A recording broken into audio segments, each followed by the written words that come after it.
Hello and welcome to brand new Crusader Kings. I've been playing with this a little bit since it went live, or since it officially released. I didn't get a preview copy, sadly, but I have put a good few hours in it in the last 2 days, so I think I've got a handle on the basics at the very least. If you've played CK2, I think there's a lot you'll find that's familiar here, that there's not that many systems that truly have been overhauled to be something quite different than they were before, but it brings a lot of polish, and it also has brought over many features from the CK2 DLCs, but there are still some notable exceptions, including, for the moment anyway, any kind of ruler designer.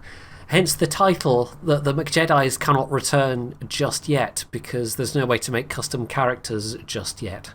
Although somebody might have made a mod for it already. I mean, the modders are already working at this at a furious pace, so who knows. So I've been playing around a little bit already, but for this we'll start a new game. One of the things that has been changed is there are now basically only the various bookmarks. Well, there's only two timeline bookmarks, 867 and 1066, but the different bookmarks that are there sort of indicate different places. Gone is the ability to sort of change the date and pick, you know, an actual day and month and year that you want to go from, not just the bookmarked ones. But apparently no one was really using that. That was one of the features that they decided they weren't going to go over and implement again, because I mean, from their point of view, they had to then put in a kind of continuous history line from, I think, 1066 up until the end date. I don't think they did that for the 867, which was that the Old Gods date, or was that the previous one? No, 867 was like the Carolingian start date, and then there's the previous one was the Old Gods, wasn't it? So yeah, you've got two different options basically, 867 or 1066, and just to, I guess, keep things simple, we'll stick with 1066 and actually find someone to play with.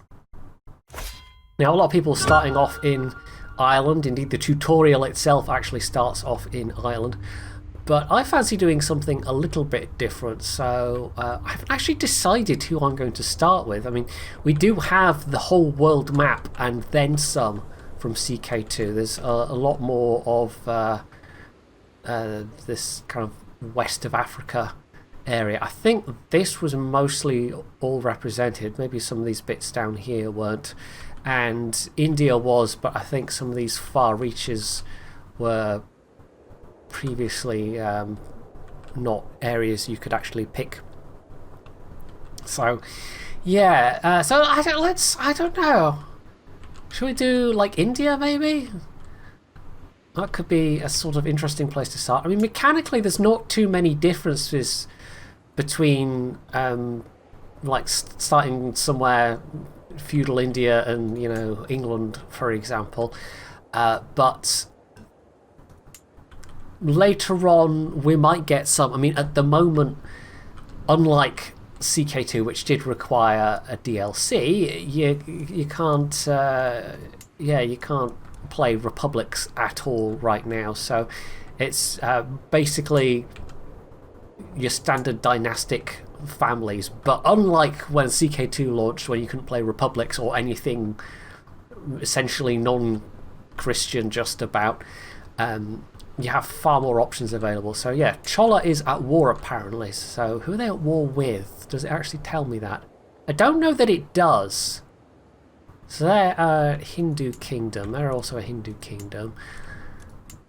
I wonder if there's any Jain kingdoms left at this point, or are they all Hindu and Muslim? I suspect you'd have to go with the earliest start date. Right, I don't know who they're at war with, but we'll give it a go. I will leave it on normal difficulty. I'm basically, like, this is not meant to be the start of a playthrough or anything like that. Oh, it's just a rebellion. Okay, Sinhalese rebellion. So, yeah, it's this is not me especially going to be playing for the long term. So let's take a look at what we've got. So the interface, completely different, except it's all the same stuff. It's just in different places, more or less. So instead of your portrait and other information up there, that's now shifted down to the bottom left-hand corner, and you had a bunch of stuff at the top, some of which is still there. Your various counters for money and prestige and piety all remain in the same place, but in terms of your realm management, that's all shifted here. Although I think the shortcuts are vaguely similar, so F2, F3, F4 so far, and so on. It's still set to World of Warships. Not in OBS it isn't. I had this problem the other day. There's something weird going on either with... Oh, yeah, no, I've clicked refresh a bunch of times. I've clicked... Yep, okay, yeah, no, there's something weird going on with that. I don't know if it's something with Twitch or... Yeah, I'm hitting update information and it flicks back to World of Warships, and I don't know why. I don't know if that's an OBS problem or if that's a Twitch problem.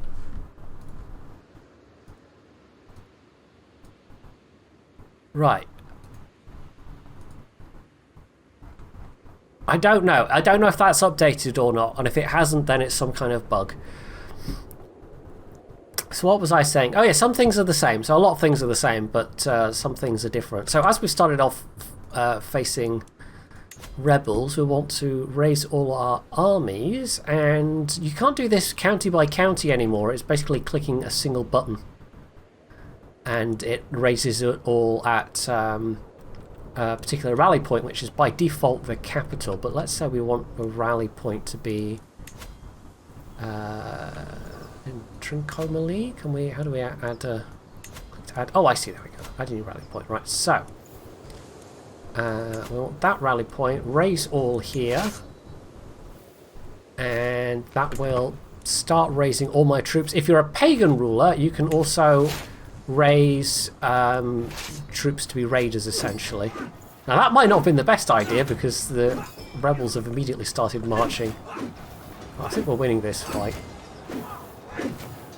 Yeah, we are winning this fight. The game gives you... I mean, this is all looks a lot more simple compared to what it was before. I'm sure there's all the usual stuff going on behind the scenes. But, yeah, you don't have to even like manually set commanders or anything like that anymore. It seems to be a lot more streamlined. Oh dear, my nephew's been wounded apparently. Okay, so do we even have a court physician at the moment? Don't think we do. Do we have the money to search for a court physician? Yes, let's start for a court physician. Also, I should probably choose a lifestyle sooner rather than later. Right, we're going to do war stuff, so let's choose a strategy focus. Now, this is, by the way, this is one of the things that's been majorly expanded from coming out of the origins of Way of Life. Is the lifestyle focus trees. So you've got them all according to the usual kind of division of stats, as it were, the usual kind of things that define your characters. I'm not explaining this. You know what I mean. The thing that define your character's prowess in various areas. So you can choose to, as you could with a Way of Life little lifestyle wheel, you can choose to specialise in one of these areas. Or you really want to. There's no advantage to not doing that. And so what you want to do is choose something that kind of suits your needs for now, but also with an eye to the future, because each of these things has 3 separate trees, and you can accumulate points over time. Sometimes get events that speed this up as well, but mainly it's just it takes a while. So for the lifespan of an average character, you might get to get 2 of these final perks. Crusader, yeah, it should say Crusader Kings 3, and it doesn't for some reason. I wonder if I actually go on the Twitch dashboard. Will that do it? Can I change it there? Right, yeah, no, it's not updating from World of Warships for some reason. Stream Manager. Stream info. Let's try doing it here. Done. Okay, that's hopefully updated. Yeah, there we go. Right, for some reason OBS wasn't updating it properly, but that now has actually updated. Right. Okay. So within these different areas, yeah, you've then got 3 different specific foci, but that doesn't correspond to there being 3 different trees. You can take any of these and then put points into any of these. So in this case, I will just go with the kind of straight strategy focus, which will give the biggest boost to Marshall. But you might have noted from the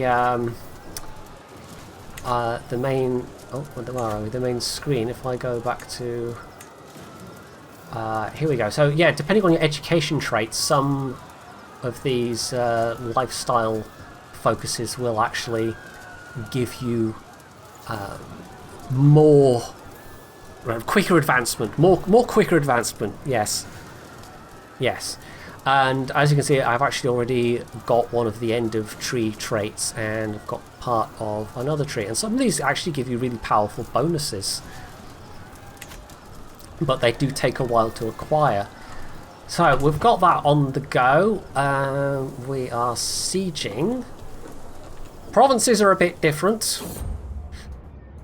Instead of it being a little screen where it's the top level barony and then all the under baronies, as it were, instead you have them graphically represented on map, so you can see graphically how many subsections there are of each province, and you can also use the tab view within the provinces to select specific ones, and that's how you build improvements and things as well. Oh right, okay, core physician. So this always gives you 2 options. In fact, sometimes it gives you 3. You get the more expensive option, who is generally more skilled. So we've got to see, he's got learning of 16, and they possibly have an actual... Yes, they have an actual physician trait. We've got someone who decent learning, but I don't think they have any kind of physician trait. They've just decided to apply for the job because it sounds like a laugh. And then I've also previously had somebody pop up that was more like a kind of mystic spiritualist type person. So we're not married, heir unmarried, so we'll take care of those as well. But we'll leave the game going, but just slow it right down in the background. So this is maybe a little easier this time because you've actually got a drop down that shows you all various things. So you can go for this kind of general best candidate. You can go for someone that will give you the best alliance.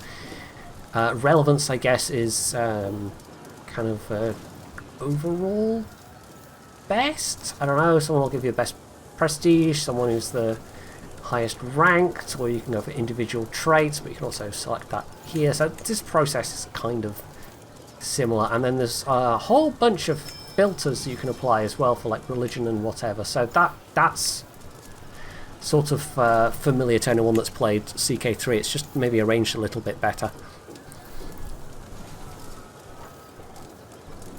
So,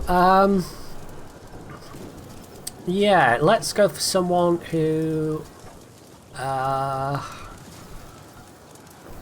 some of all skills.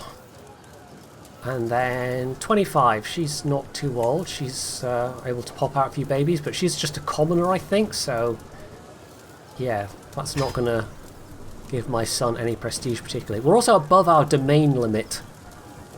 So that has the usual effects of reducing levies and taxes quite severely in this case, so we might need to hand off some of these. In fact, we might even maybe give some to my son, who is a spineless villain. It seems to... I don't know what it bases this on, if it's just the kind of 3 primary personality traits, because everybody now has these 3 primary personality traits, and you get a bunch of secondary traits essentially. So my character is impatient, just, and craven. And as far as I know, these cannot change. These seem to be fixed out of childhood. I've not seen them change anyway. So anyway, yeah, we were finding... we were going to give some land to my son, so... Let's do that.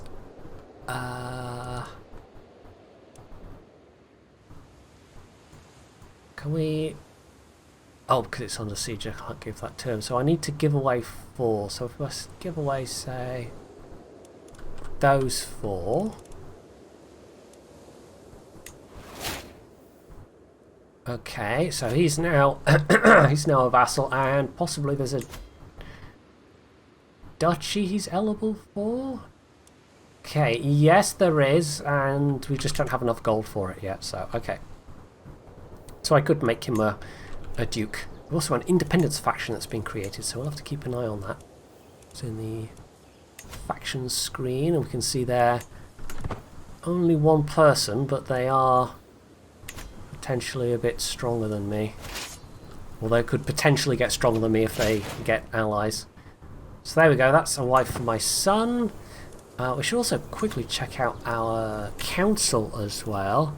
I should also get married because it gives you the usual ruler bonuses from being married, but you can actually then select how you want that to be specialised. So let's go for alliance power. And wow, they're all kind of young.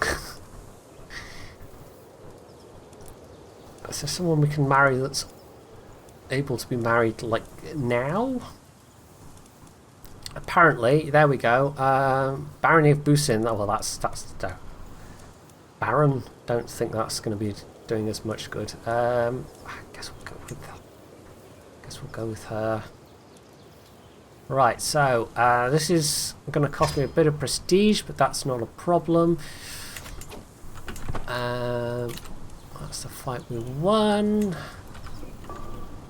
And the siege is going okay, although we are suffering a bit of attrition. We don't have any siege weapons, so it's going to take longer. Hey, disabled gamer bolts. I passed that weird. So yeah, what's the major differences? Maybe that's a good place to start while the sieging's going on in the background. I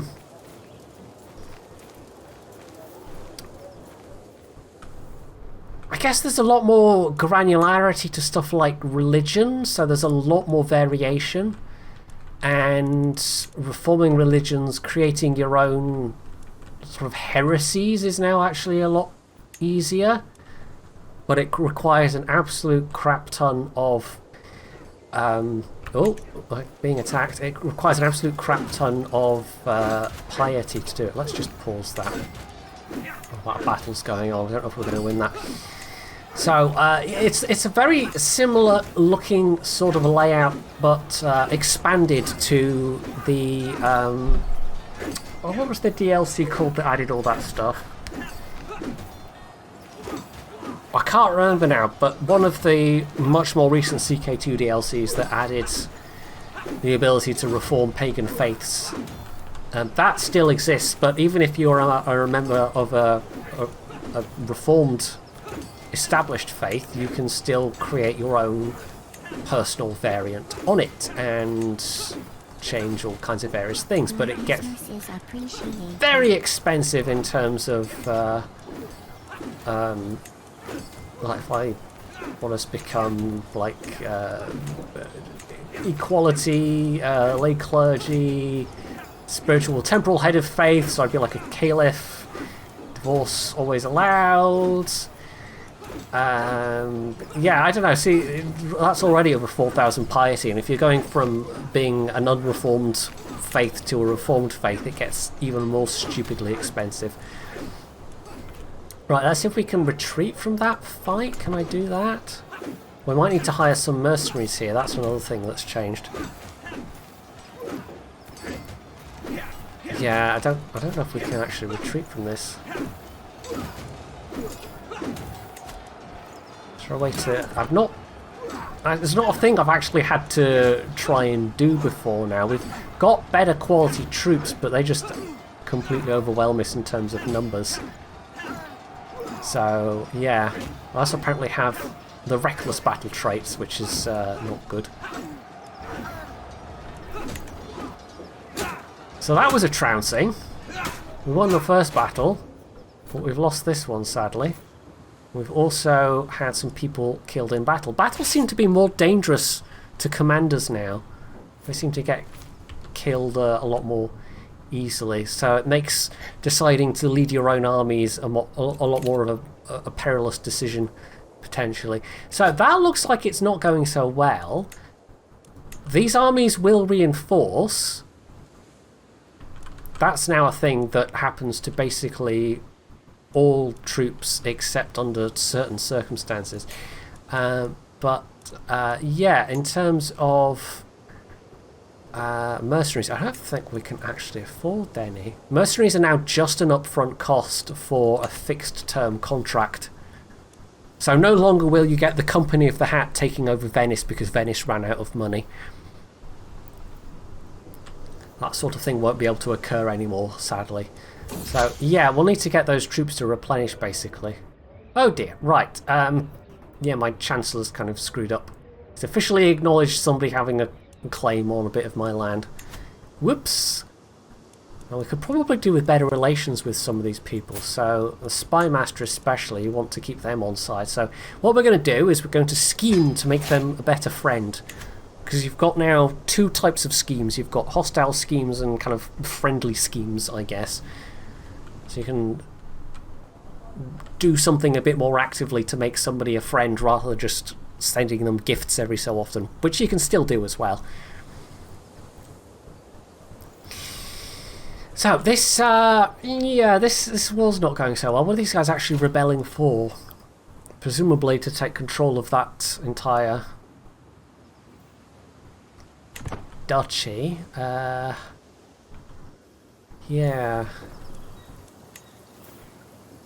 Let's see the state of my... I don't think I've actually got anything like enough money to improve anything, but the state of my holdings... yeah, they're not particularly improved, so I don't think we have that many troops available, and we don't really have huge amounts of cash. Is there anything I can do to remedy this? Can we scheme to assassinate the head of the rebellion, for example? Would this work? So this is a new mechanic, a totally new mechanic. Stress. I'm going to gain stress because I have the just trait. Apparently there is a very low chance of this actually passing. And it might take as much as 8 years. We'll set it in motion anyway. I think... Oh, my Spy Master is absolutely terrible, that's why. Right, cancel that befriending scheme. And get a new Spy Master, because that Spy Master is bloody awful. I didn't even look at that. Now there's going to be the usual malice of, oh no, you fired me. But we'll just have to roll with that, because a 0 skill Spy Master is a serious liability. Are there any others that are as bad? Our religious head is only +4.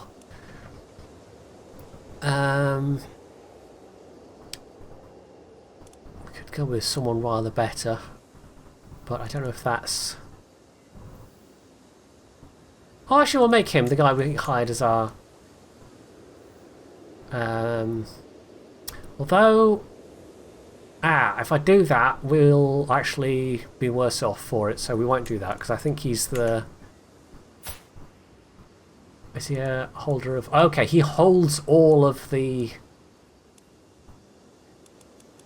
temple holdings, basically. So I kind of can't afford to annoy him too much. Right. Well, this is just awkward. Presumably, if it gets to... if they get to siege all of that, that'll be a bit of a problem in terms of war score.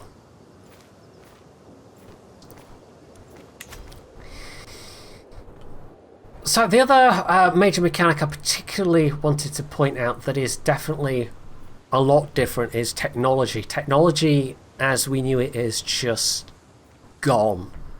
Technology is now tied to culture, which is almost a bit more like the original Crusader Kings, where you had the different tech groups being entirely based on the religion and culture of those groups.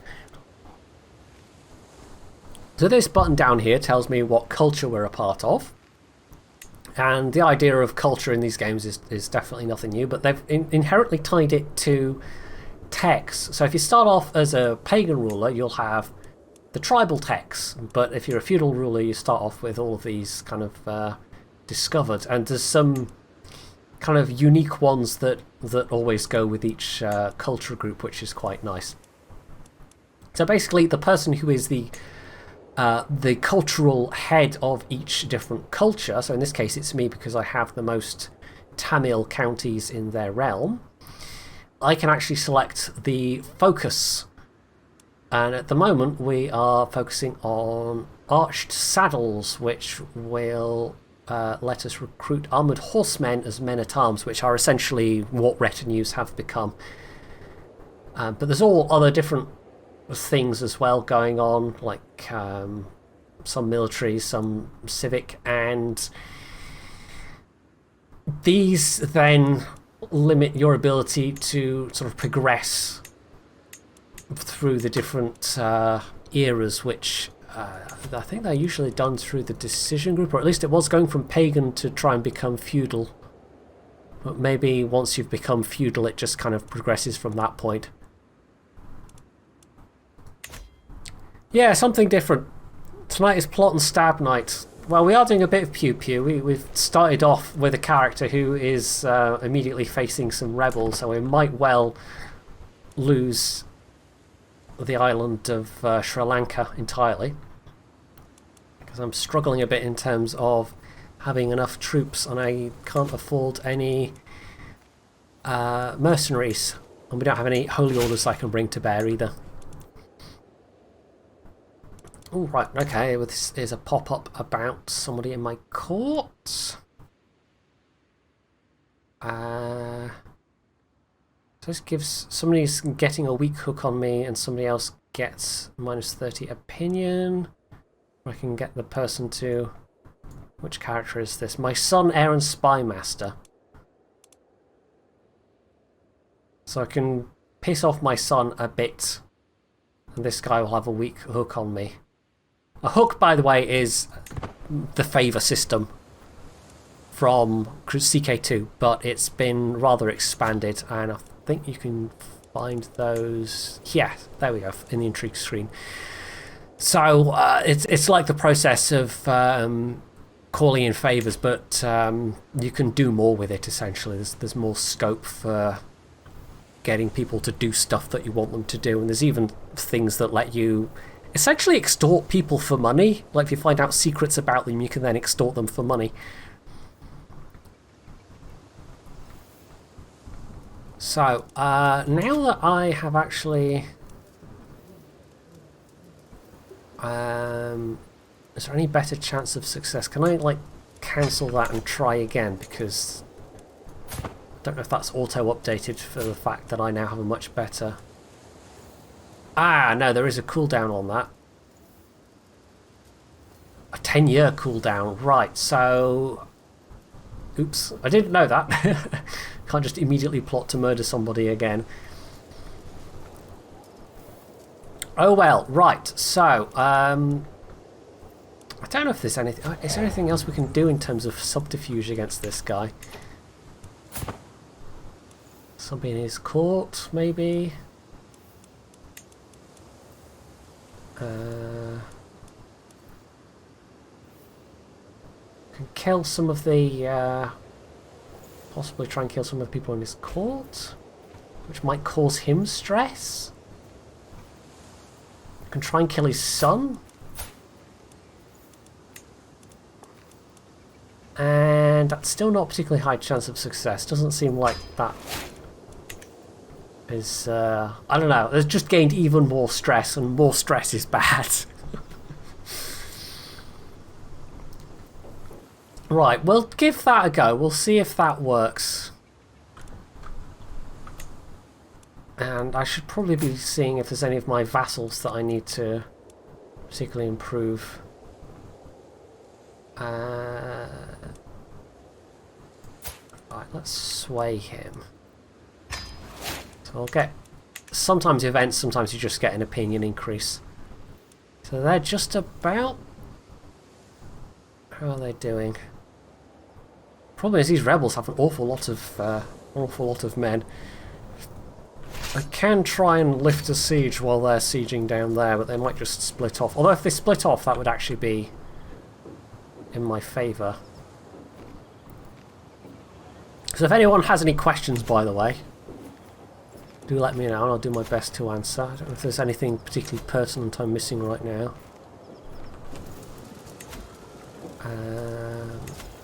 I think we've covered just about everything I wanted to kind of initially cover. More stuff will come up as we go along. Right, we're going to have a little war game apparently. This is because I have the martial lifestyle or a martial lifestyle selected, so I could get just a free lifestyle perk out of this. So yeah, let's do this. We're in the middle of an actual siege and we've decided to do a little war game mock siege in the middle of an actual siege for some reason. Right, charge the main gate, so there's a 45% chance of that going well, or we can bring out the ladders and I'll get stressed for that because I'm impatient and I don't want to have to wait.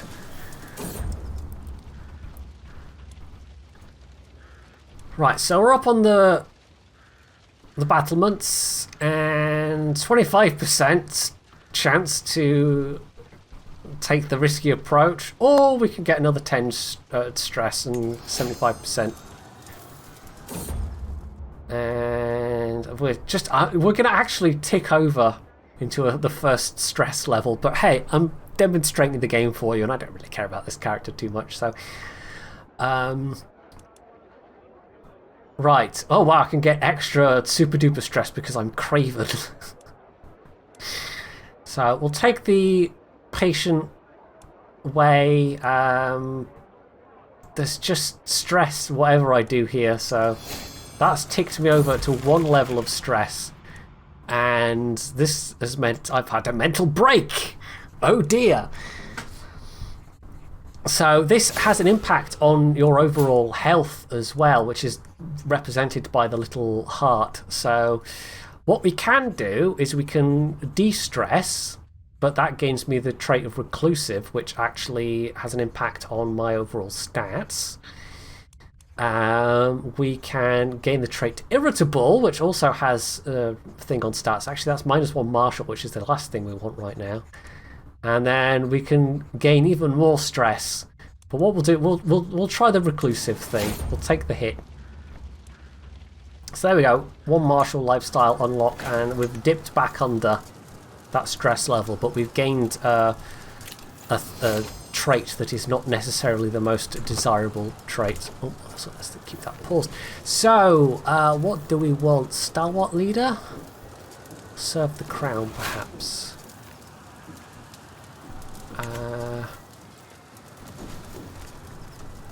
Now, martial prowess is basically your personal combat skill, which is poor at the moment, so I don't know if we want that or if we want something that kind of...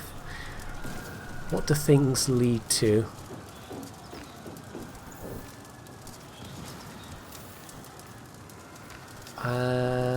That's more kind of administrative. Strategist is more kind of battlefield stuff, I think. So I guess this is the one we want. It increases the efficiency of my troops. So let's go with that. The initial thing doesn't help me at all, Cassius Belli cost, but we're already halfway to researching one, so yeah. Right, they're actually... Oh yeah, they're going in for a fight. Can we get out of here in time?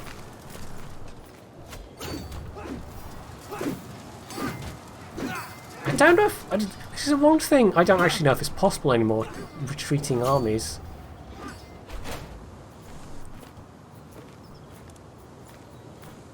Right, my nephew's dead. Oh dear, we lost another siege. I suspect these rebels are just going to win. Just because they have more troops than I can muster, and the very cheapest mercenaries are over 300 gold. There's no cheap mercenaries, sadly. There's no cheap but crap mercenaries available. The lower quality mercenaries all tend to be in the bigger bands, which have much higher cost. Yeah, I lost that fight. Unfortunately. I have higher quality troops, but they just have a lot more troops. This is in India. I just picked somewhere that wasn't, you know, Western Europe, because I'm sure everybody's... Create some men-at-arms? I could, maybe? I think I've got enough prestige for some men-at-arms regiments. That's a good point. So these are replacing retinues, essentially. For pagan rulers, these cost prestige. For other rulers, these cost cash. So let's see what we have available. I presume these are more... This must be a cultural retinue. So we've got light footmen, bowmen, pikemen, onagers, which are, and mangonels, which are both siege, and war elephants, which are definitely a cultural thing. So we'll go with some light footmen and some bowmen. And these basically start off at their kind of weakest level. They cost money to maintain, so they're eating into my monthly income. But you can also increase their number, so we can spend another 50 gold and increase that to 200. Well, we're going to raise those separately. So that's another few troops that we'll be reinforcing, but it's not that many more troops. It's only another 300 troops, so I don't know if that's enough to make a difference. Yeah, we're just waiting for them to reinforce again now. Yeah, I didn't think of that. That was a thing I could have showed off. Overtaxation causes banditry. Oh dear. Yeah, there's... Negative events can happen even if you have people with high skills. It's just they're a lot less likely to happen. Can we get a better marshal? We can get a better marshal. He is currently a vassal, so he's going to be kind of annoyed, but this guy's a vassal, so he's going to be happy that he gets made marshal. And did actually want a seat on the council, so he's now just happier overall.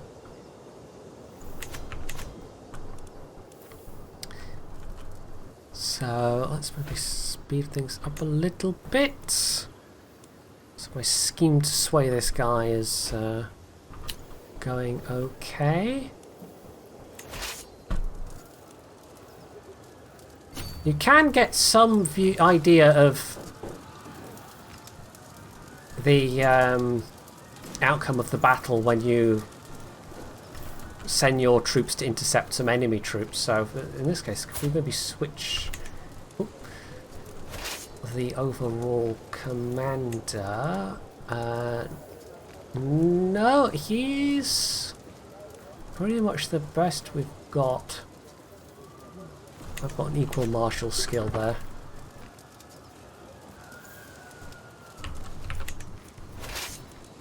Right, he is marching into the ocean apparently. That's an odd little looking glitch. They're almost at 100%, so let's see if we can siege. Oh, I see. Okay, they are...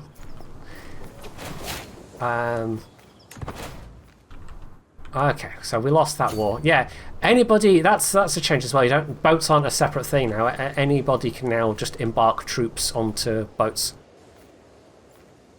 So we lost that, but we'll have a claim on it still. But at the moment we will be in a truce with them, I suspect. So we can stand down the troops, which is... there's just one handy button to do that. And they'll replenish faster when they are stood down. We also have an empty council position and an empty spy master, because presumably they were from areas down there. So... oh, we have a guest with a very high Yeah, you just have a perpetually rotating number of people that can come and be guests at your court, and you can then recruit them to your court if they have particularly decent skills. So my Chancellor actually has a very good... let's reassign the Chancellor and we can find someone better for the Chancellor spot. My nephew. So there we go. We've done some shuffling around.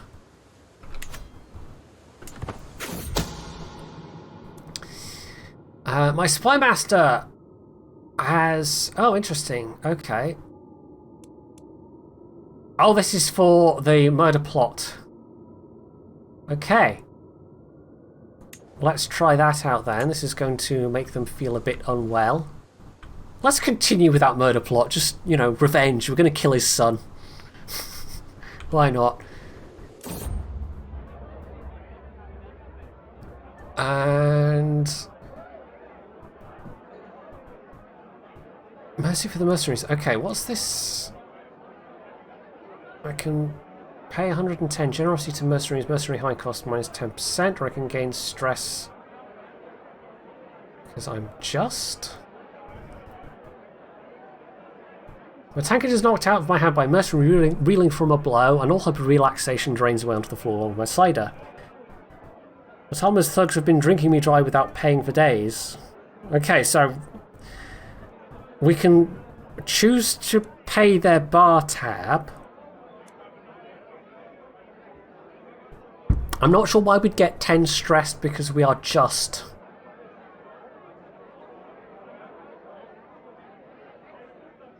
I don't get it. Why would that make us be... I don't know. But anyway, let's take that one. Get the extra stress because I don't want to give up that much gold. We'll also see what pop-up things we have.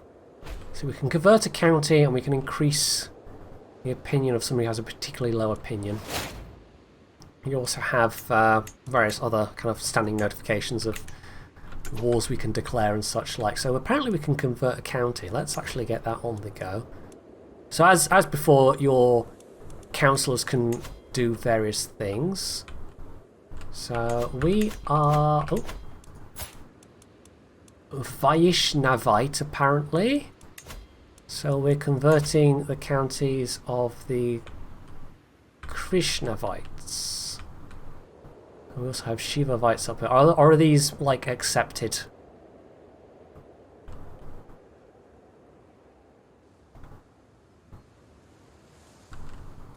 Let's send him there. That tends to take a while. Converting faith, yeah, does take a while. You can also do things like convert culture, which used to be a thing only I think basically pagan rulers could do in CK2. You could resettle lands, and if we have low control in any counties, we can send our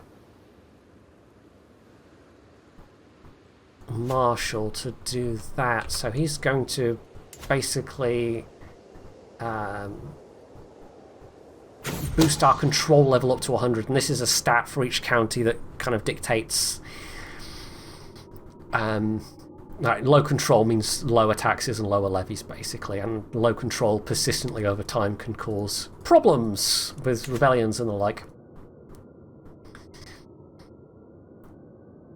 Okay, right, so this is again the murder plot continuing. I can get them to... I can basically cost him a bunch of prestige, or we can advance the murder plot. So let's advance the murder plot. And we've had somebody join as an agent, so they're a participant in the scheme. I don't know if they actually show up in the intrigue screen. No, I don't know if there's a way to see who has joined them. Oh, he died from being ill. So, okay. All that gold spent for nothing. Well, okay then. So what are my neighbours doing? My other neighbours? These guys next to me look like they are probably a bit stronger. And I don't know if we want to jump on them especially. We'll probably try and take this back. So my...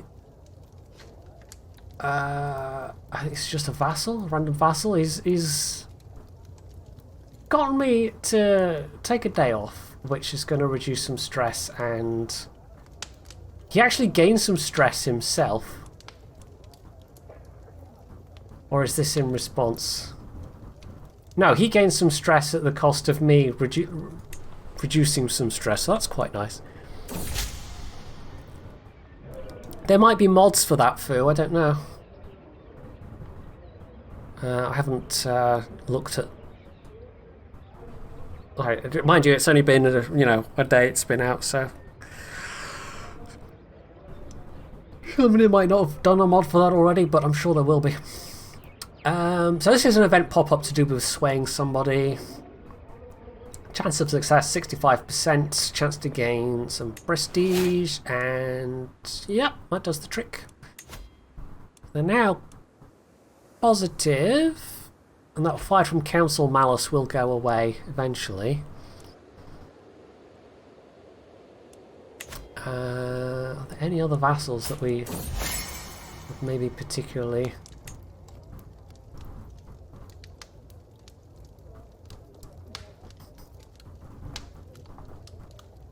Right, let's swap to him. Right, so this is a vassal and one of my knights who apparently we can become friends, so let's do that. Get some events popping up. They do seem to have put a lot more effort into these kind of flavour pop-ups, getting the kind of internal life of the court to have a lot more activity to it than the early days of CK2, where if you weren't basically declaring war on people, it felt like there wasn't a lot to do. But this game, they've obviously taken that to heart and really put a lot more effort into making, not going into war and playing tall, as it were, to be potentially more rewarding, more interesting. So we have the chance of getting a martial trait, and we've been studying the exploits of Hannibal, so we can get flexible leader, which will give me 10 stress, defensive advantage minus 50%, logistician, supply duration 100%, or aggressive attacker, which gains me a lot of stress because we are craven. So I think we'll go with flexible leader. Get a tiny stress increase, and that seems like a pretty decent trait to have. We can also put a new perk in. Parthian tactics. Cavalry, skirmishers, and that leads to men-at-arms. We'll take the centre one because we start off with... I don't know what screen is exactly. Oh, I see. Right, the army's combined screen value. So it reduces the casualties you take from a defeat. And then that will increase our efficacy when we're actually on the attack. So let's go with that central branch there. A lot more complicated than Civ. If you're new to the game, I would say the tutorial for this game is a lot better than it was for CK2. And they've definitely done some streamlining. Right, so this is somebody having fabricated a claim on a bit of my land, or one of my vassals' bit of lands.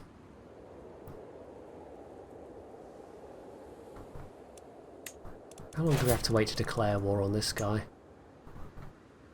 So yeah, we do have a valid claim to do it. We can just try and subjugate him and have him as a vassal, but vassal.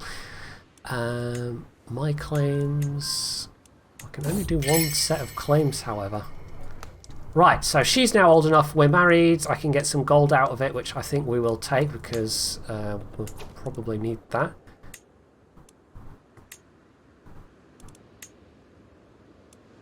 So I can't just reclaim the entire title. I do have an ally I can bring in potentially. It's a pity I can't press all claims. It's apparently got way more manpower. Special soldiers. I wonder if the special soldiers are just because we started off at war against this guy, and so they basically start off with some event troops. I don't know if we... I don't know, do we want that fight? We can also go the old-fashioned way and start fabricating claims by sending my... it's actually the bishop, or the court's holy man that you send in to fabricate claims rather than your chancellor now for some reason. But, well, I think we'll leave them just doing that. What other... We do have other targets. So we can have de jure duchy claim. Apparently we're not too far off in strength, and... Oh yeah, that is the other one. So yeah, we can go to war with them potentially. They look like they're already undergoing some kind of war. Is it Maharashtra? How do I see what war they're... They're attacking Maharashtra, so they're at war at the moment. So this actually might be a good time. I know we just came off a military defeat, but yeah.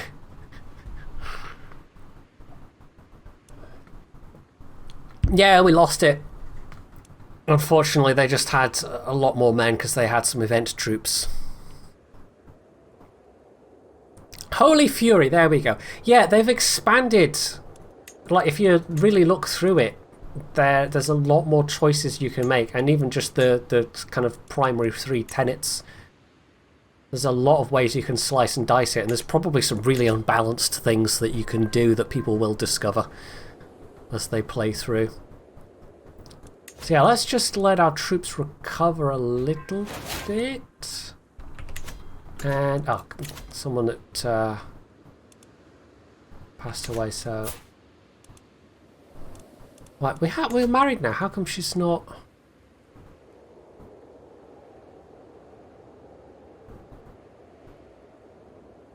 Is she incapable? No? So there's some reason why she can't, but I'm not sure what it is. Imprisoned either at home or residing in a ruler's court. No, being a ruler of her own realm, that's not... Oh wait, no, she is. She has her own county title. Ah, that's why we don't have her there, because she's actually... Okay. So she is a ruler of her own realm. He's slightly better, but he's a vassal, so he'll want to be on the court. Having fun so far. Yeah, I think I am. There's some stuff I wish was here, but so far I think this is a pretty solid launch game. Like, this is probably the most solid launch in terms of mechanics, because obviously yesterday a bunch of people couldn't play. Like, the game was just kind of broken at the point where they released it, or the version they put out, so they had to very hastily do a patch in the first couple of hours because a bunch of people literally couldn't get the game to run at all.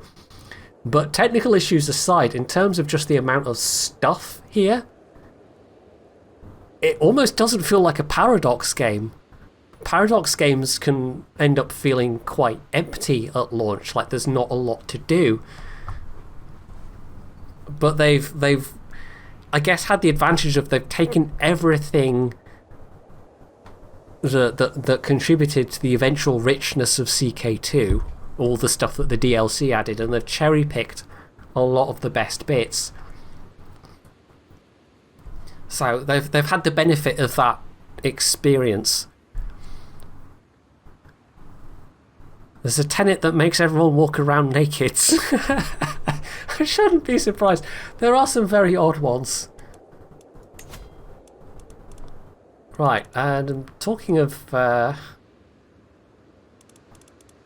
Talking of nothing, why did I say talking of anything? Let's have a look at reducing some stress. A hunt.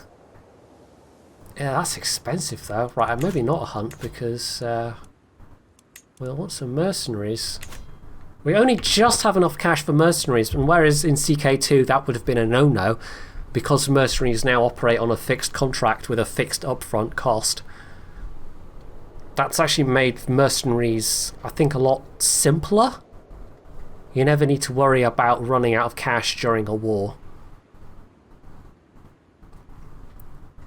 But it has the downside that you then can't just hire mercenaries for an emergency, reason for like a month or two. You're then stuck with them for the full duration of the contract. Yeah, that's one of the things I really like, Manti, is that if you have sufficient piety, you can create your own version of any faith, or even go from unreformed to being reformed as a pagan. So you can basically create your own heresies.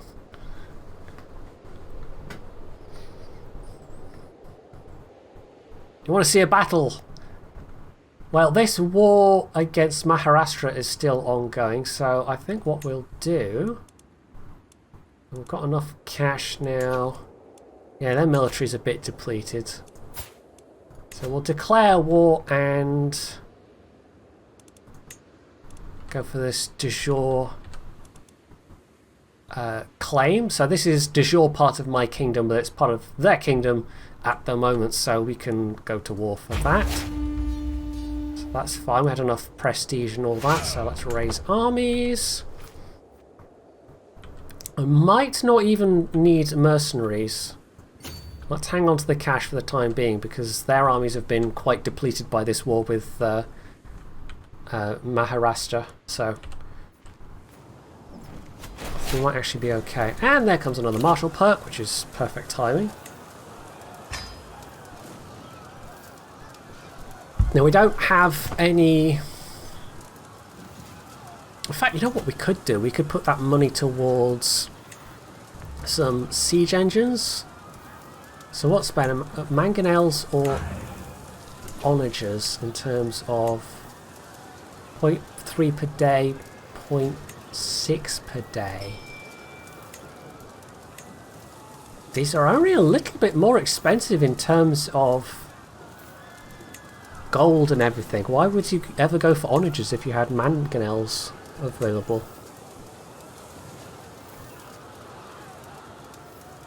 The cost is really not much more.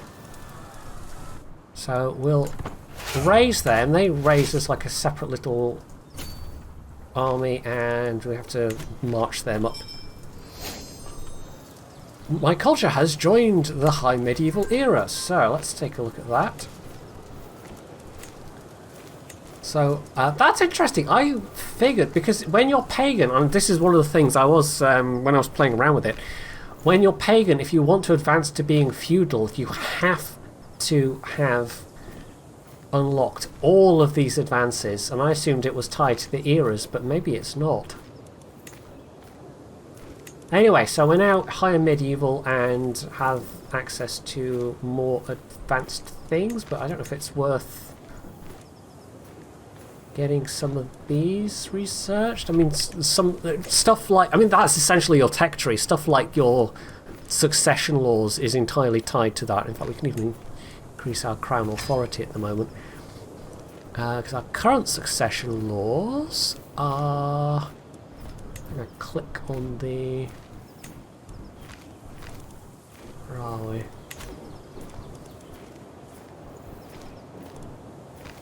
Confederate partition male preference. So, splitting titles.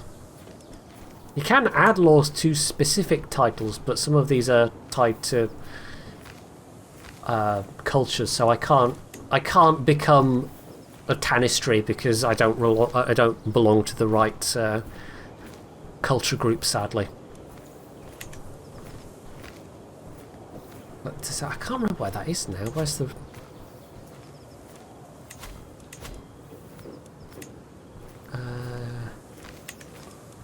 Succession, there we go. It's that tab right there. So there we go. That's our succession laws. It's going to be a fair old while before stuff like primogeniture becomes available.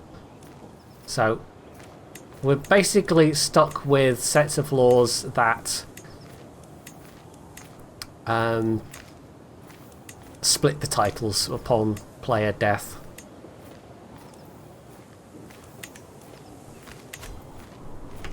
Which can lead to some interesting jiggery pokery in terms of like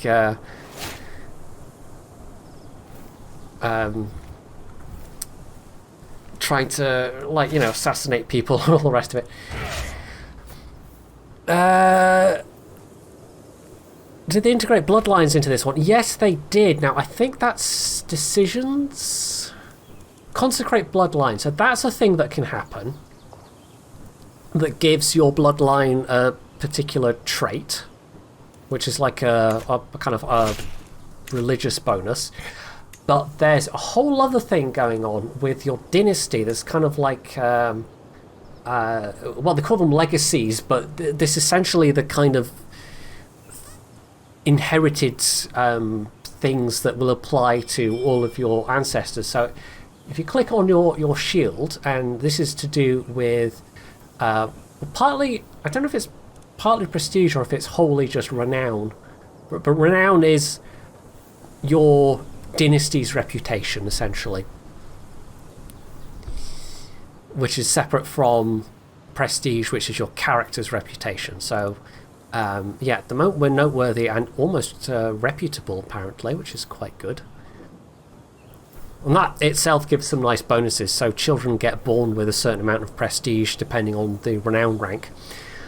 But as you go through and accumulate renown, you get legacies, and legacies let you customize a bloodline, essentially.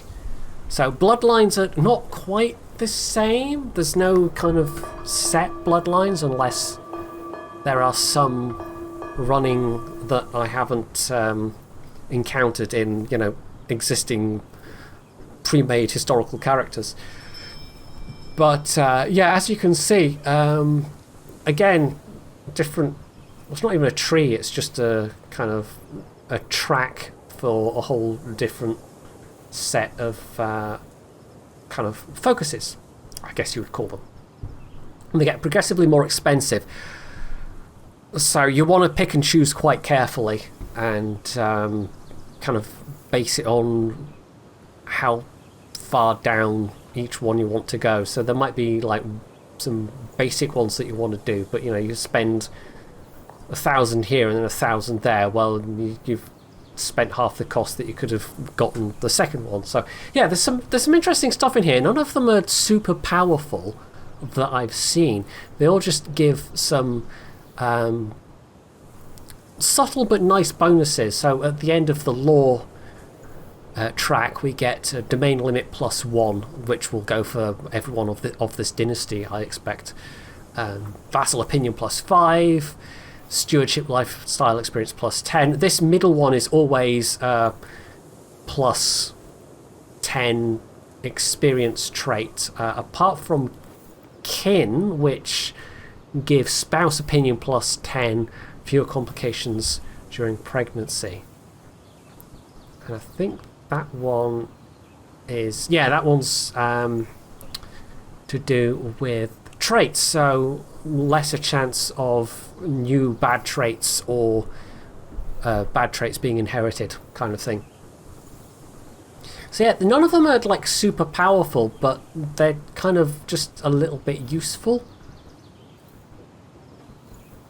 I don't know which is the most useful overall yet, to be honest. Like maybe the blood one, because boosting your chance of new good congenital traits like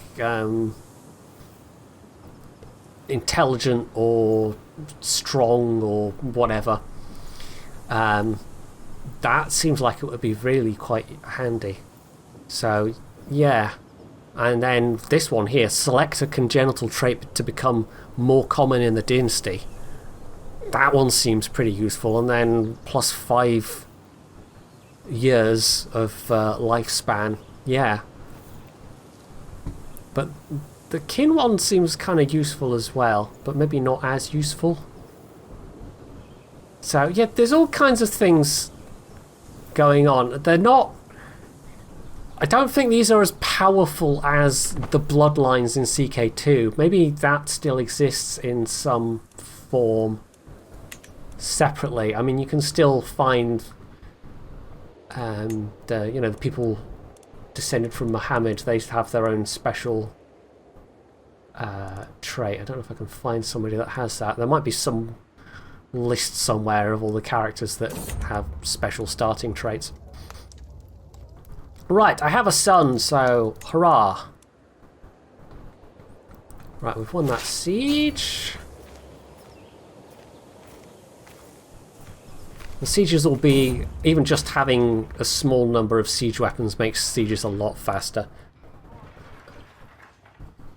Right, to practice regrouping an army in disarray, I split my troops and ordered every officer to independently make their way to Tanjavur.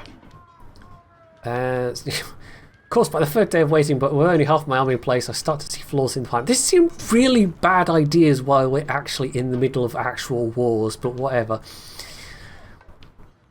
This will be an exciting search. Or I get self-sufficient soldiers, which gives extra supply duration. Let's just go with getting a martial perk. Getting a martial perk seems like it would be quite useful. Okay, so they've continued on the field exercises. Okay. Gain 10 dread. So dread is basically your tyranny factor. It makes people more scared of you. Demoralized soldiers. Why would you ever pick that? Your search will be delayed. I guess we're going to pick that one. Slightly minus opinion from somebody.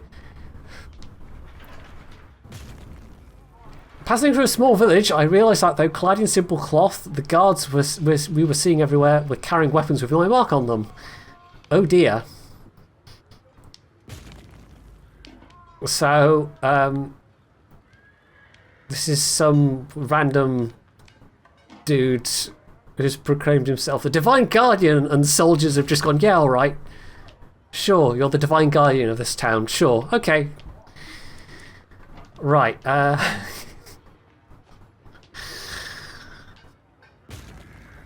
Theocracy, vassal, opinion, minus... There's a bunch of negative things to this. Or I can spend 50 piety. I already rule by divine right. Sure. Bit of megalomania. Why not? So, after all that, we get a free martial perk. So what do we want? Siege weapon effectiveness plus 40%. That one actually might be really useful. Let's go for that. That'll speed up my sieges even more.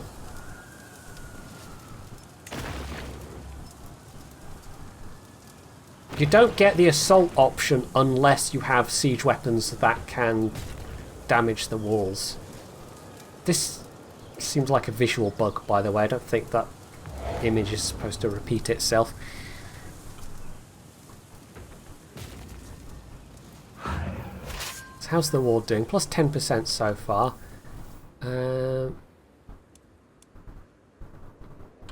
We need to... Cool. So we have a bunch happening at once. Right, what's...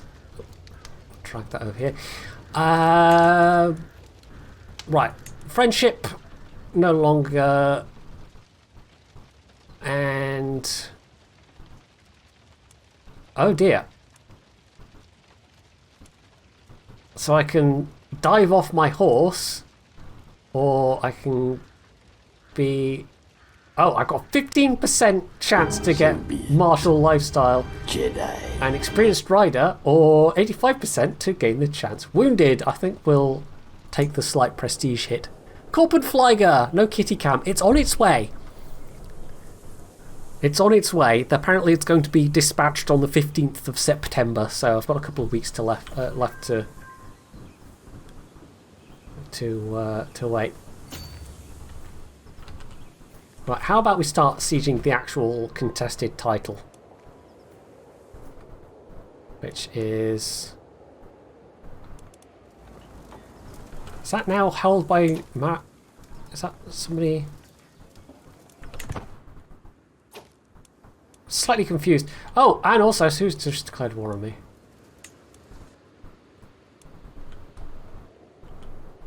The...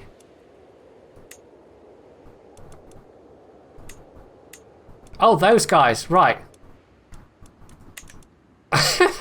Okay, they vastly outnumber me in terms of troops, so that's not good. He's laying claim to... Oh, okay, he's just laying claim to one province, but still. No, don't do that. Right, we need some mercenaries to bolster my numbers then.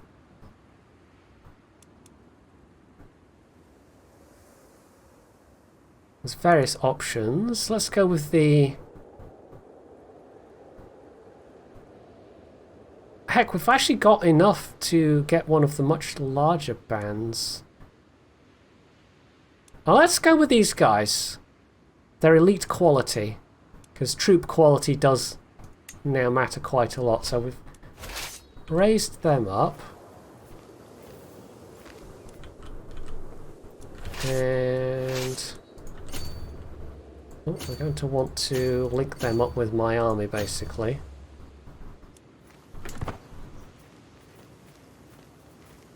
Yeah, they're now trying to pursue. Ooh. Oh, run away! Run away! Ah, they didn't make it. We need to get them to join up with the rest of my troops somehow. Right, let's go and fight these guys here. Which is apparently a fight with even chances, even though we have...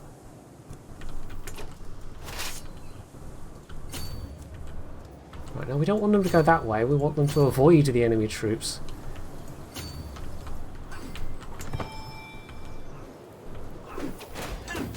Call to war! Oh, for goodness sake, yeah, sure, why not? More wars. Right, so we won that fight. And...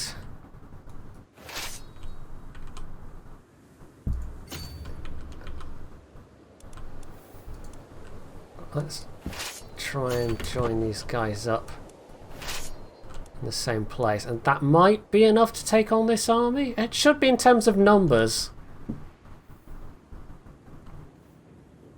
We'll see how this goes.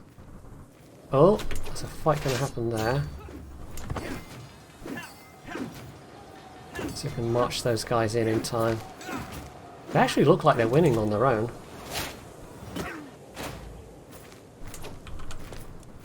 Right, so we can march them all there.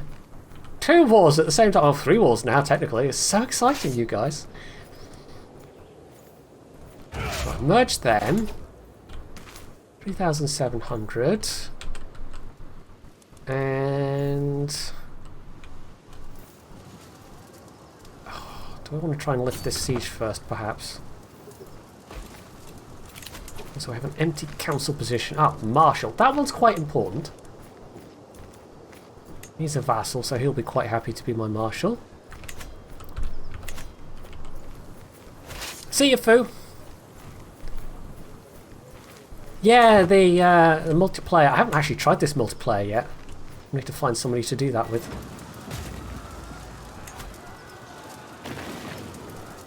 Right, so that's progressing reasonably quickly.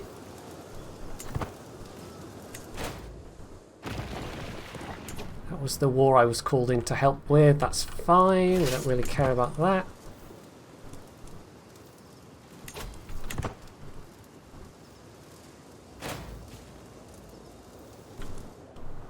Raise that siege and then... okay, that's gone to 28 war score. I might decide they don't want to engage me just because now I have more numbers. So let's go with Parthian tactics and then envelopment.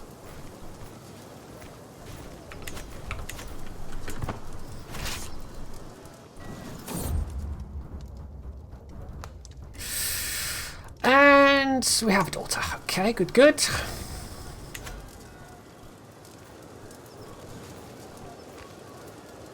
Oh, hint, hint. Was there a hint, hint there?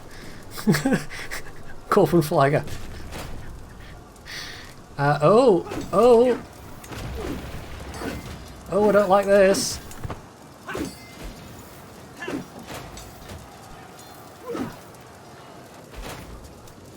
If they're anything like CK2 event troops, then it's just a bunch of troops that they essentially don't have to pay any maintenance for, that just sit around. There's certain starts where you as the player get to start with event troops. Right, we don't have a court physician at the moment. We should probably... or a spy master. Recruit to court, 22. Yes, sir. We'll have you. And let's also recruit a physician.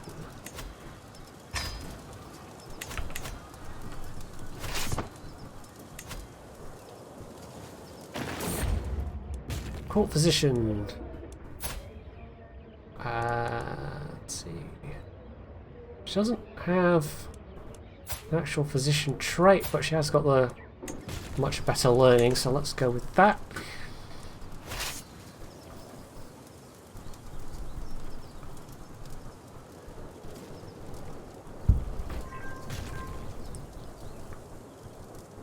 I'm not really... like, this is just kind of a demonstration game. At some point, if I was going to do an actual... oh, we lost that. So annoying. An actual proper playthrough, if I was going to do some kind of multiplayer stream. This was just pretty much a random pick. Because I feel like India doesn't get shown off that much in CK. Right, we can at least win this duchy. But these guys are annoying.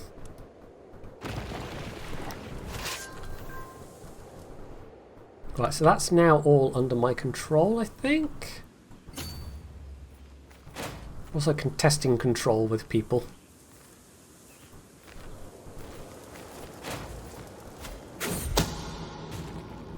An unexpected visit.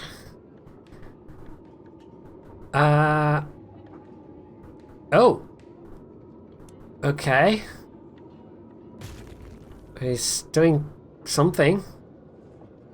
Wow, I have such a low chance of finding out what he's doing. I can just basically demand to know. He already doesn't like me. Sure, let's just demand.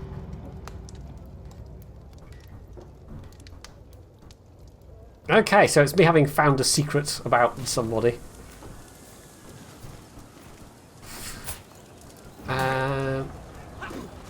Blackmail, what can I... select which... okay, I can use this to blackmail him. And that's gotten me a hook, I think?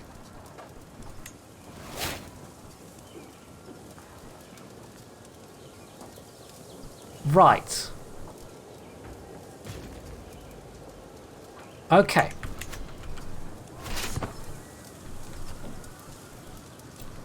Also we have, oh, again, empty council positions.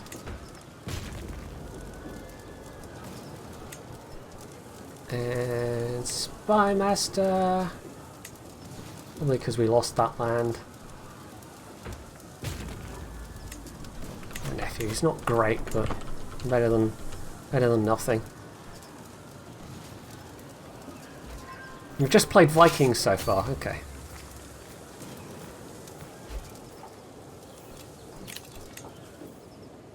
Few Chauviers. Oh, ransom prisoners, that's probably a good idea. If it's only for a little bit of gold. Gold's useful. Yeah, we don't have any...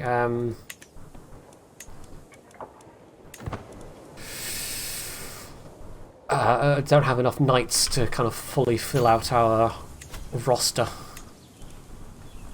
You can also forbid people who are particularly low martial score from being knights.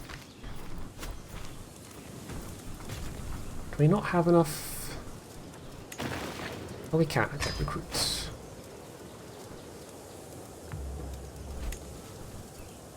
120. Oof. Oh, I've died. Okay. Just, you know, oh, I've died. Okay.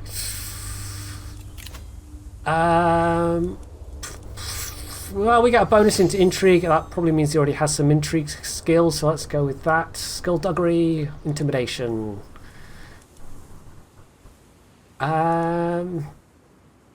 Let's go. Let's actually go with intimidation. Let's see how that works out.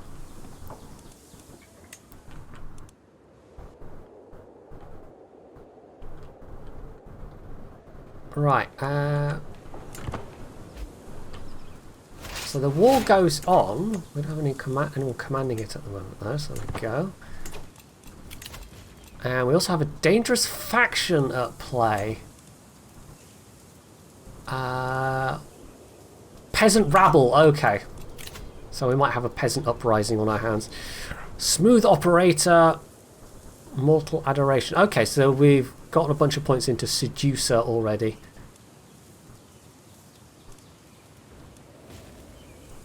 We can go for torturer. I think we'll go with the schemer path. We'll see how that works out for this character. See if there's any thing that we want to do just now. I don't think so.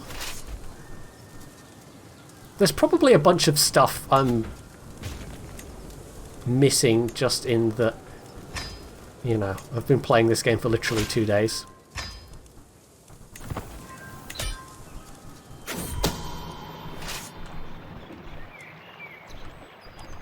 Right, a shady discussion. So I'm just overhearing a random conversation.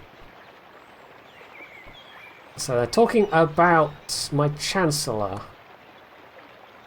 And I can warn him, but what am I warning him about? So let's try and get a little bit closer. 94% chance to succeed. And... okay, we've learned he's a deviant apparently.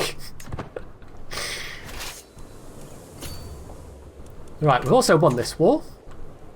So we'll enforce demands. Hooray! We actually got some land back. I mean, we got a new vassal out of it rather than land directly, but we've increased the size of our kingdom slightly. And we can just instantly disband. We don't need to walk them back to friendly territory. Oh dear. Oh well. Stillborn son. Right, so let's take a look at the council. What can we get them doing? Seems like we have low control in various places. And convert faith. Oh, we had some. Did we have some land up there? Did that?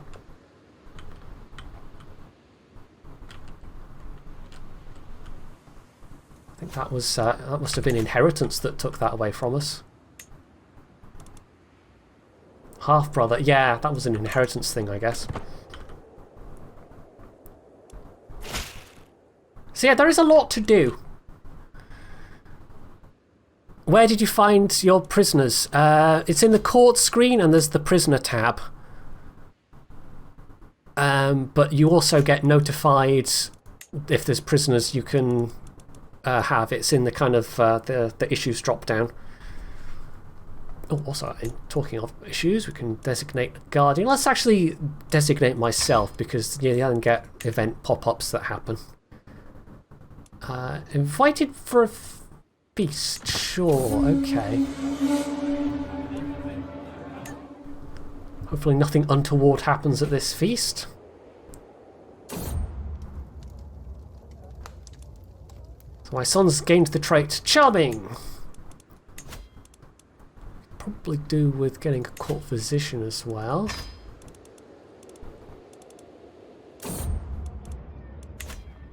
Oh! That lady's in the nip! Okay. I don't know why she's in the nip, but she's in the nip. Okay. She's the more experienced one as well. Let's go with both of them fail to impress me. Yeah, that's a thing in this game. Sometimes people can be a bit naked.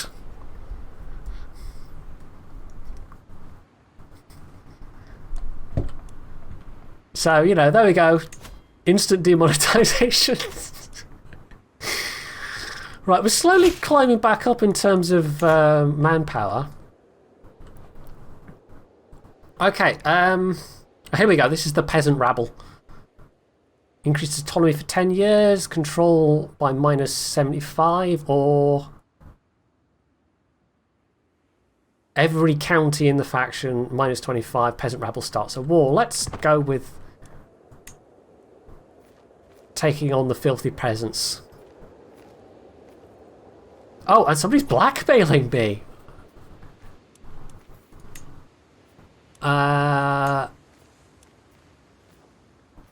Is this my son?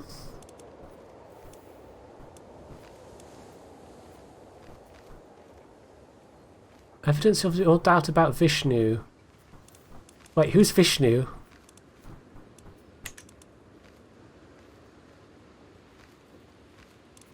Normally it gives you a little mouse over, as you can see. Let's go with I don't believe you.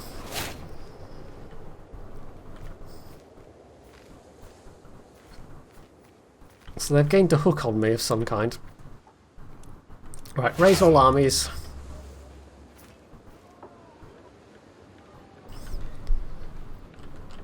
One of the Christian heresies has it, okay. We murder babies and weaponize incest. Being naked is not an issue. True enough.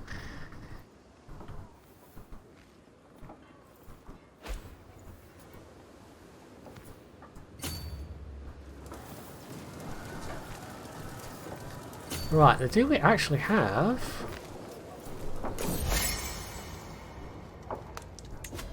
Do we not have the... Did the mercenaries stand down already? So I can have a new friend. Very nice. Yeah, okay, that's my max to raise troops. I don't think I can afford any mercenaries at the moment. Should we see if we can... Like...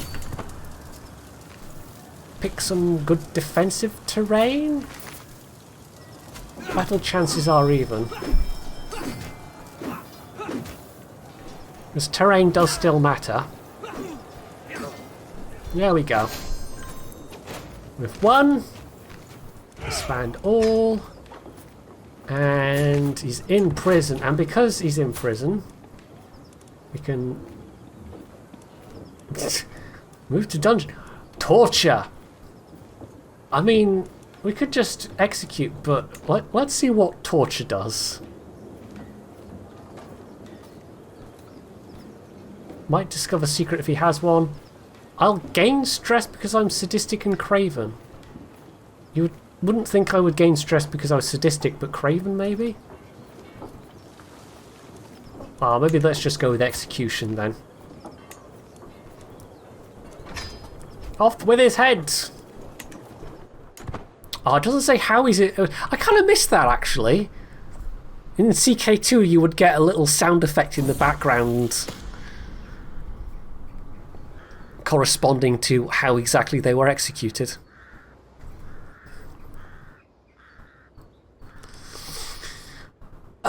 Right, this is something I can do so I can have her become arrogant or compassionate at the cost of stress. So previously with raising children yourself, you could basically give up some of your own traits so they would get beneficial things. But what they've done instead is it gives you stress levels, which is, you know, that's fine. I think that's a decent way of doing it. Right, are there any other...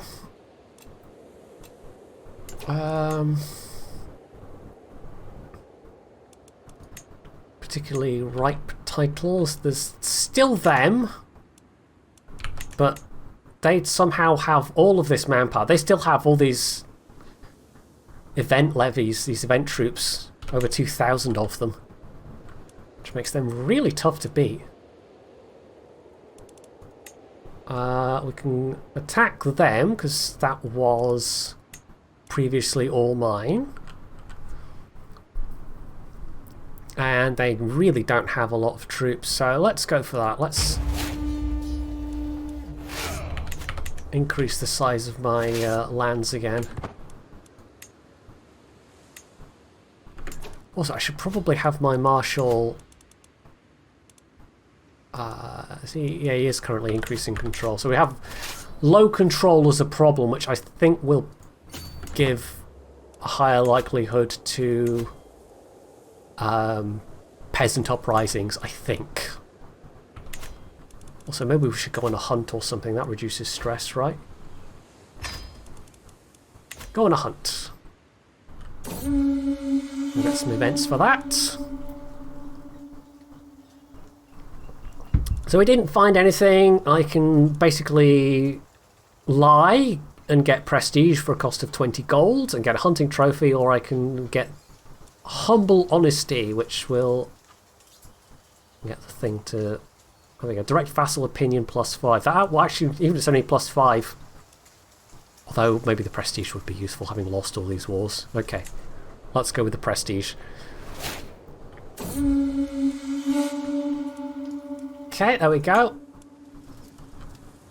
So I've lost some stress and we've gained some prestige for the cost of some money. Oh, it tells you on the screen when you decide... Oh, okay, I just wasn't reading it properly then. That's not like me. Apparently I'm famous. I'm distinguished. Of a reputable dynasty.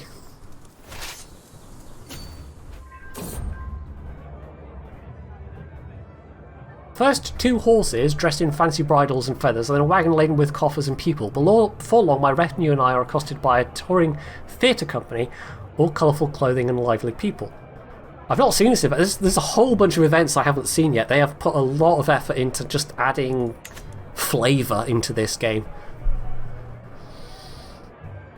My lord, an old woman calls from the passing wagon. I can see a wistful stare. Why don't you join us for a show? You might gain an intrigue lifestyle perk. Okay. Sure. Because I'm pretending to be somebody. First step of any performance, whether it be to be conducted in the halls of my castle or on a stage, is preparation. Okay, so... Oh, I see. So I've got either a challenge against my diplomacy skill, my stewardship skill, or... I can take a very safe choice that gives a small amount of bonus. So... that's the highest one, so let's go with that. 75%. 50 intrigue lifestyle experience. So I'm joining them on stage. My character looks so happy. The public must feel it. So this is an intrigue challenge. I interpret my character to a fault. Learning challenge. The public is impressed by my enunciation and the low risk choice. So let's go with 77% chance is pretty decent. There we go. I'm going to give up being a king and just become an actor. So there we go. I managed to fool everybody and get an intrigue thing and also 20 dread apparently. I repeat the performance again and again while the public under the watchful gaze of my guards keeps cheering every time. So apparently... okay. I lose... Oh, we just make them keep doing it over and over? Because I'm sadistic. I guess this is a little bonus thing to this event. So I've gained more dread and I've actually lost stress because I was sadistic. Nice. So, murder scheme power plus 30%, disrupt scheme's effectiveness plus 50%, find secrets progress speed 25%. Well, let's go with murder scheme power. I know, subjecting people to my acting, that truly is evil. So they're trying to siege my capital, but they do not have enough men, so they're actually leaving there. Oh dear, right, so... Daughter died in childbirth, which can happen. I think we don't have a court physician, do we? We sent away the naked woman. So let's try again and see if we get someone that's a bit less naked this time. But there we go, 50 gold. There is actually, I didn't even think of enabling it for the stream, but when you're setting up a game, there is an option that turns off the nudity. But I think once you've started a game, you can't actually do anything.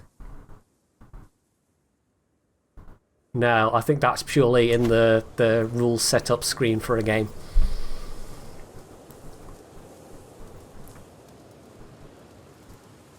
Oh well. CK3, it's got boobies in it. There you go. That's if they ever want my thing for like box art blurb, that'll be it. It'll be CK3, it's got boobies in it. 10 out of 10. PointyHairedJedi. Yeah, anyway, oh. I thought is this... Okay, she's arrogant, apparently. She's not become charitable or whatever the other thing was. Also, hadn't even noticed that we've won this war, so enforce demands. Don't think I got any... Is it because I've got 2 kingdom titles? Yeah, they are both kingdom titles, so at present, whenever there's a succession, that's... Okay, that's why it's split. Yeah, it was a succession thing. So, disband all, and... Troop numbers are getting to be somewhat acceptable. I've kind of pulled all my money into wars and stuff. I haven't really done anything in terms of provincial improvements. But they're quite expensive. A lot more expensive than they were. So there we go, a sum this time. So if I want to build...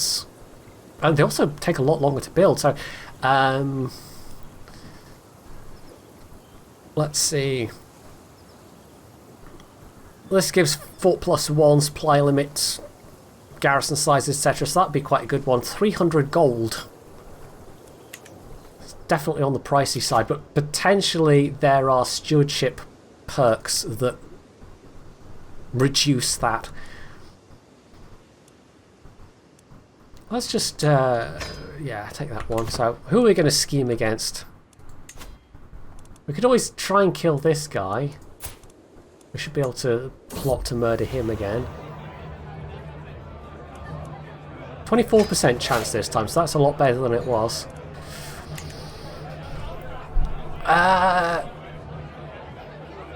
Okay, so I had a pleasant chat with a servant. I gained tactically coquettish for 5 years. Okay. Masterfully coquettish for 5 years. So all of these have plus attraction modifiers but minus courtier opinions. You gain devilishly coquettish for 5 years. So 50 attraction opinion minus 25. This is all beneath me. I gained 35 prestige. I mean, a lot of my vassals and courtiers don't like me that much to begin with, so let's not make them not like me even more. Vikings, and yeah, there's still a lot of the pagan religions can go raiding for gold. I suppose it's probably easiest over here because you've got access to much richer pickings. That was true in CK2 as well.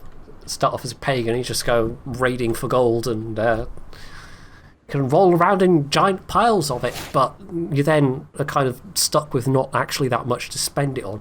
I haven't tried it so much yet here though, I might have to. Maybe there's more to spend gold on in terms of mercenaries and things. But the kind of pagans I did play already were here, I think. Kind of in this area. I thought I'd have a go. There wasn't really anybody I could raid that had any substantial amount of anything. Right, so, oh, yeah, someone's actually asking to ransom somebody. We should see who we... Oh, was that the only prisoner we had? I think that was the only prisoner we had. Okay, low control in 2 counties. Can declare wars. Can declare war on them again, apparently. Karnata.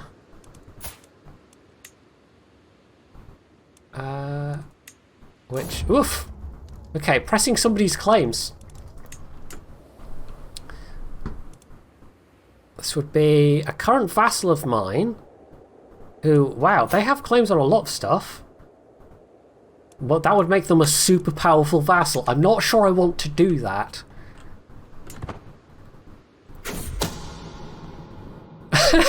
As one can say, I've lost treasures from places like Lindisfarne after a fire, where all the monks just fell down and died. Exactly. There's a perk in stewardship that reduces construction time. Okay, but not cost. A plush and exotic carpet. Is this a friendship? Oh no, this is the murder thing. Wouldn't a carpet like this muffle the treading of feet, even conceal the steps of a bumbling agent? Sure.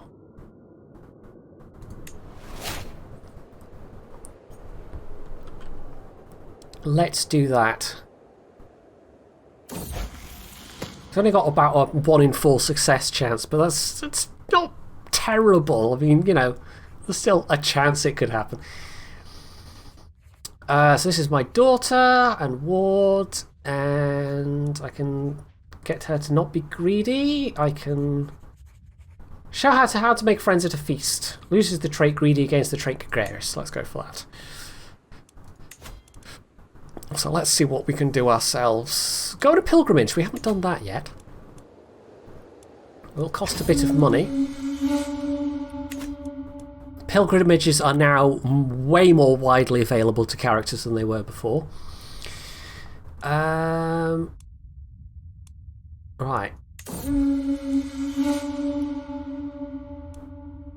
Let's go for a short pilgrimage just because it's rather cheaper. You don't have stewards taking over your realm in the same way, which was kind of a flaw of CK2, because if your steward, or your regent rather, had poor stewardship skill, it meant that you, or just a worse stewardship skill than you, it meant that you would actually sometimes be put over your domain holding limit, because it was then counting against the steward's skill rather than your own. Anyway, right, why am I doing this? We've actually got a option that reduces stress there, so let's take that. Oh, it does have a construction cost reduction perk, so if you're planning to do a lot of building, that would be a very useful one to take. Oh, we've got agent has joined our scheme, that's very good. Right, so I've headed to this temple, and there's a 66% chance I'll gain the trait Wise Man. But I didn't. Oh well. But I did gain some piety out of it, so that was fine. One of my agents has acquired a Source Scale Viper. Plots that murder people are a lot more involved than they were. I like it. Right, so 80% chance of success. He survived the Viper bite. Physician was quickly called and managed to stop the venom from spreading. Placement of a Source Scale Viper bed is hardly inconspicuous, but at least no one knows I was behind it. So I can end the scheme there. Or we can keep going. We can keep going. And back from the pilgrimage. Right. What can I be doing with my council that I'm not doing at the moment? I don't think there's much. Promote culture. We can promote culture shift. Sure, let's do that. We can also, now that I do have a wife that's in my court, if there's any particular...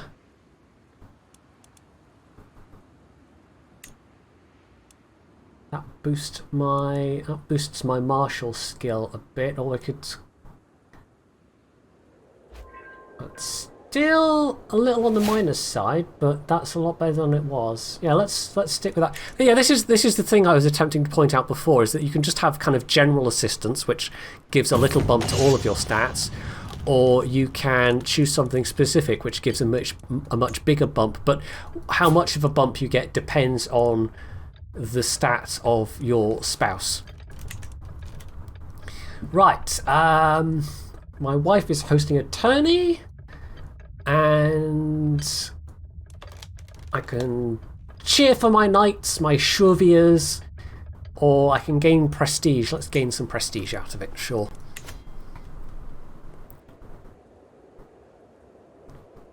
Yeah, the martial tree is good. I might actually switch over to the martial tree.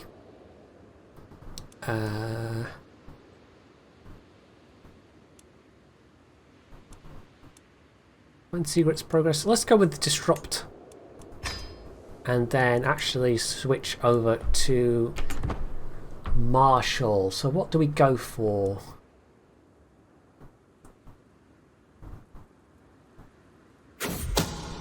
Let's go for chivalry focus. Okay, the murder scheme continues. Okay, we can... So we've got one person that's been assisting. We can take the 43% chance that she'll remain undetected. Let's try that. See if that happens. Oh no, our scheme has been exposed. They know I'm plotting against them.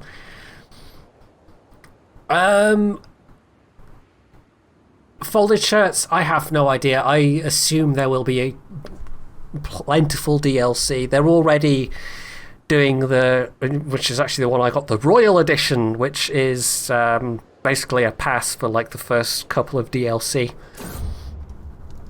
I hate to say it, but I'm kind of assuming that it will follow the exact same DLC model. So another child. But I will say, compared to the base game of CK2, which, I mean, even for comparative purposes, you can go and play CK2 now for free on Steam.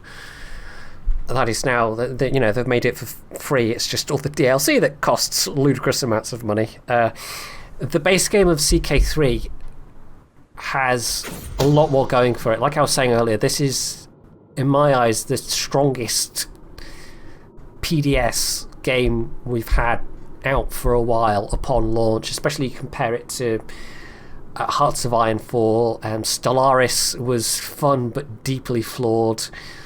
EU4, even EU3 at launch had not a lot to do in them apart from going to war, and Imperator, they had to massively overhaul some core game systems immediately after launch because everyone hated it so much. So yeah, compared to all of those, this is a way stronger launch version of the game than anything Paradox has put out in years. Paradox Development Studios, I mean by that, rather than games that they've published. Anyway, right, my Spy Master approaches me with a wicked grin, so we're going with the itchy thing. So let's pay gold for that to happen. I don't think we'll go too much longer with this stream. We're going for about 2 hours now. But I think I might well continue this just to see how it goes with my little Indian adventure. Oh, and again, he just upped and died before I could do anything. So who's the new ruler?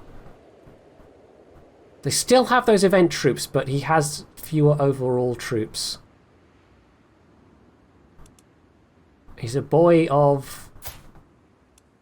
how old is he? 14. Oh, no, not declare war. Well, you know what? We could, you know, just keep destabilising the realm. Sure. Murder scheme. Murder scheme against him. Why not?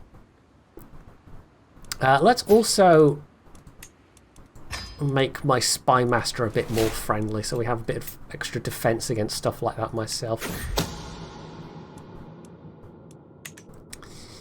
Right.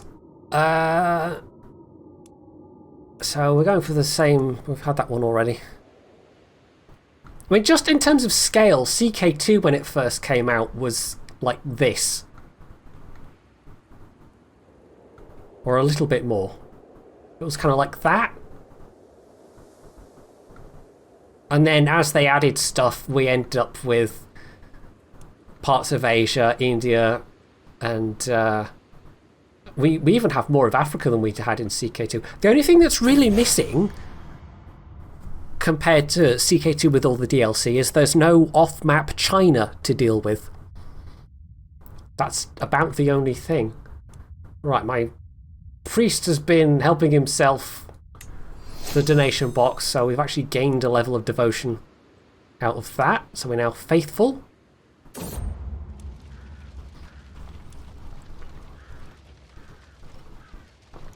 So one of my knights has decided to challenge me to a practice duel. So this is because we are now pursuing a martial lifestyle. 45% potential to gain a trait of wounded.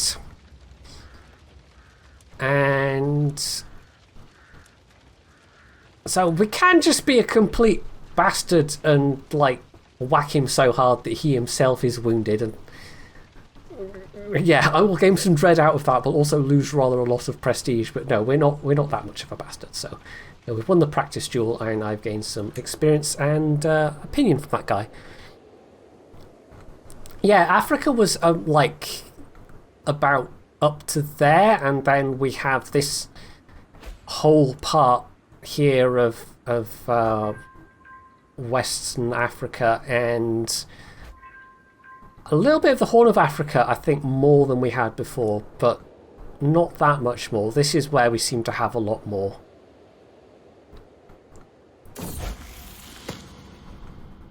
So yeah, they haven't been stingy. It's not like going from The Sims 3 with all the DLC to the base game of Sims 4 and it has nothing.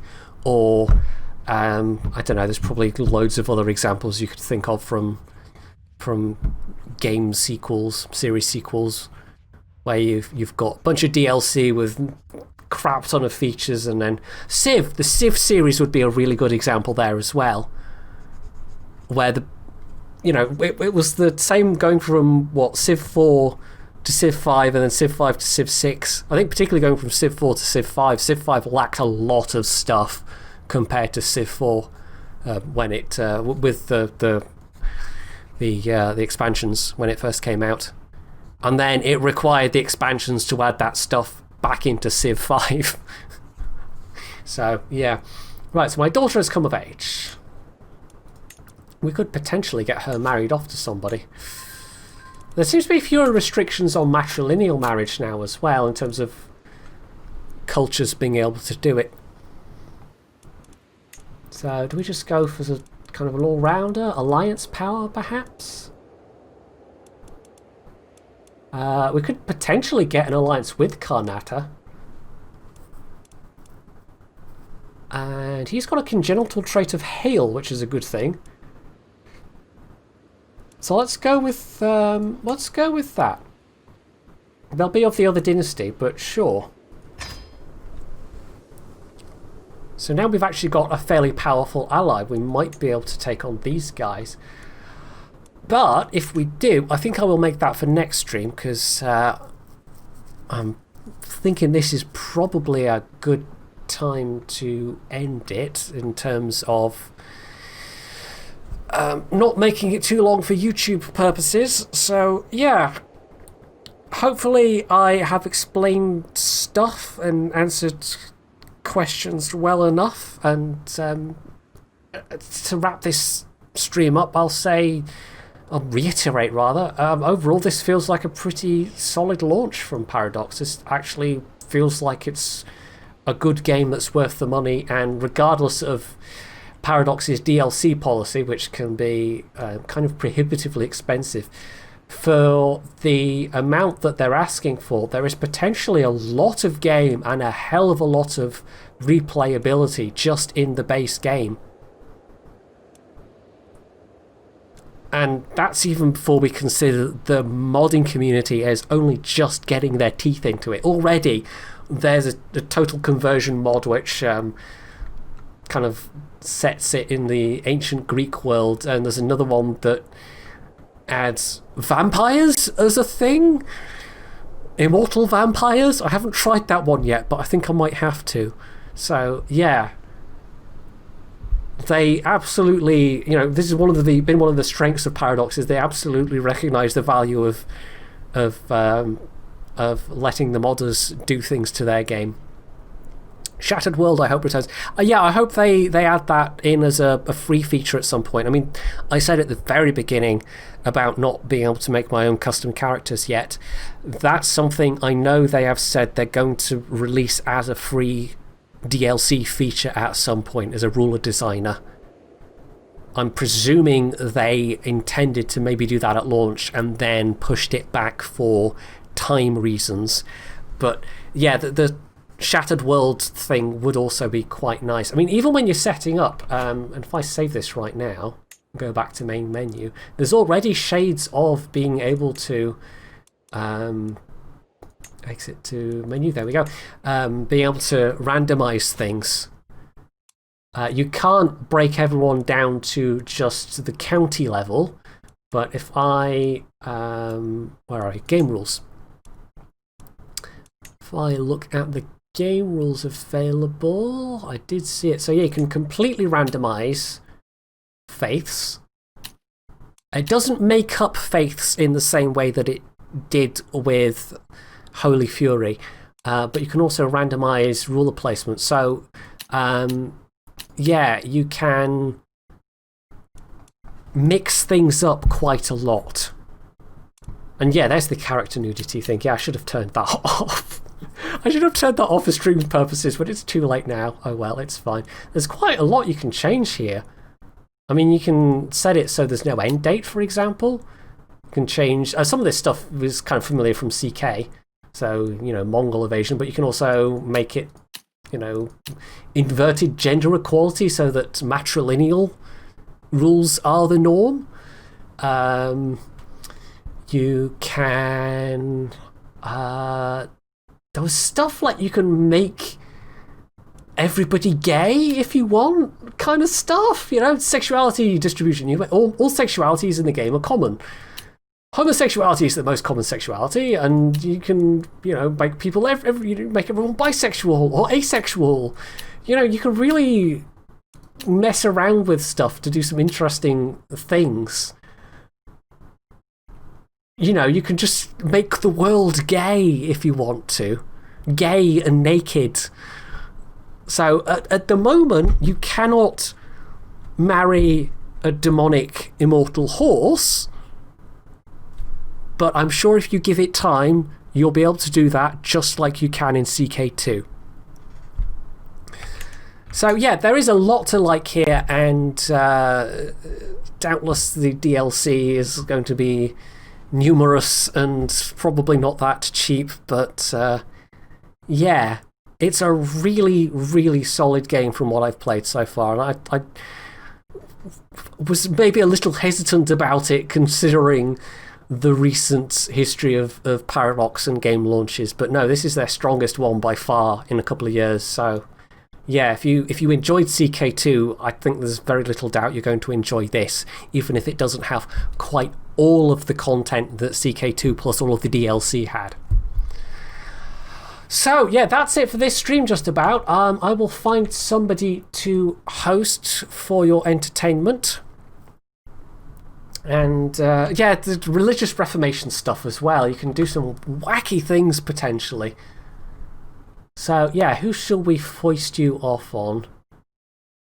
ATAM. ATAM is streaming some warships, so let's raid ATAM. So thank you all for tuning in, and I will definitely be streaming a bit more of this. I definitely will. And at some point there will be a YouTube series of CK3. Like a proper YouTube series, not me just messing around on stream. So yeah, thanks all for tuning in. Hope you have a good time, and I will catch you next time.